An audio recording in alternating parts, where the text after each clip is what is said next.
नमस्ते। कभी सोचा है कि हजारों साल पुराना सनातन धर्म आज भी इतना प्रासंगिक क्यों है? चलिए, आज हम इसके मूल में चलते हैं, इसके मुख्य सिद्धांतों की एक यात्रा पर निकलते हैं और समझते हैं कि इसका सार आखिर है क्या।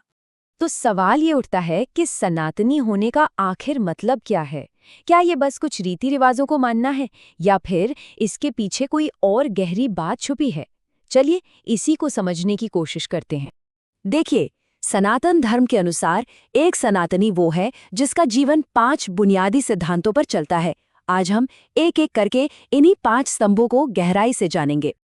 हाँ, और एक बात समझना जरूरी है, ये 5 सिद्धांत सिर्फ नियम कानून नहीं है। नहीं, ये तो जीवन जीने का एक पूरा का पूरा दर्शन है, एक गाइड की तरह जो हमें सही रास्ता दिखाता है। और सबसे दिलचस्प बात जानते हैं क्या है? ये सिद्धांत हमें असल में 2 यात्राओं पर ले जाते हैं, जो एक दूसरे से पूरी तरह जुड़ी हुई हैं। पहली यात्रा है हमारे अंदर की, यानी आत्मविकास की, और दूसरी है हमारे बाहर की, हमारे कर्मों की। तो ठीक है, सबसे पहले शुरू करते हैं अपनी अंदर की यात्रा से और समझते हैं कि हमारे भीतर का वो कंपास, वो दिशा सूचक आखिर काम कैसे करता है। ये जो अंदर की यात्रा है ना, इसकी शुरुआत होती है एक बहुत ही बुनियादी खोज से, और वो खोज है समझ की। सब कुछ यहीं से शुरू होता है। तो सबसे पहला और शायद सबसे जरूरी सिद्धांत है सत्य की खोज। अब देखिए, ये सिर्फ बाहरी दुनिया के बारे में जानकारी इकट्ठा करना नहीं है।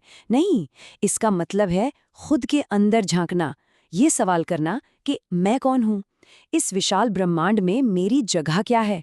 और ये एक ऐसी खोज है जो कभी खत्म नहीं होती। और होता क्या है कि जब हम सच्चाई को खोजने निकलते हैं, तो ये सफ़र हमें अपने आप ही खुद को बेहतर बनाने की तरफ ले जाता है, क्योंकि असली ज्ञान सिर्फ जानने में नहीं है, उसे अपने जीवन में उतारने में है।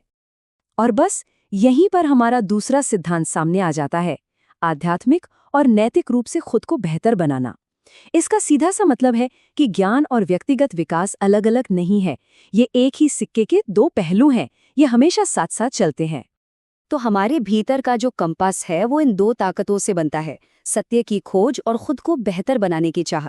लेकिन सवाल ये है कि ये जो अंदर की तैयारी है, ये हमें ले कहाँ जाती है? अब वक्त है ये देखने का कि हमारी ये अंदरूनी तैयारी बाहरी दुनिया में हमारे काम, हमारे कर्मों को कैसे एक दिशा देती है। तो चलिए अब अपनी बाहरी यात्रा शुरू करते हैं। तो बाहरी दुनिया में कर्म का सबसे पहला सिद्धांत क्या है? वो है एक सही, एक नैतिक जीवन जीना। यानी धर्म के साथ जीना। अब यहाँ धर्म का मतलब है हमारे कर्तव्य, हमारी जिम्मेदारियां, हमारा सही आचरण। ये वो धुरी है जिसके इर्द गिर्द हमारे सारे सामाजिक काम घूमने चाहिए। और ये जो नैतिक जीवन है ना, ये सिर्फ इंसानों तक ही सीमित नहीं है। नहीं, इसका दायरा तो हर जीव जंतु, हर प्राणी तक फैला हुआ है। और यही सोच हमें हमारे अगले सिद्धांत तक ले आती है, जो है सभी जीवों का सम्मान करना। ये सिर्फ अहिंसा की बात नहीं है, बल्कि हर जीवित प्राणी के लिए एक गहरी श्रद्धा और करुणा का भाव है। तो हमने अंदर की यात्रा को समझा, बाहर की यात्रा को भी देखा।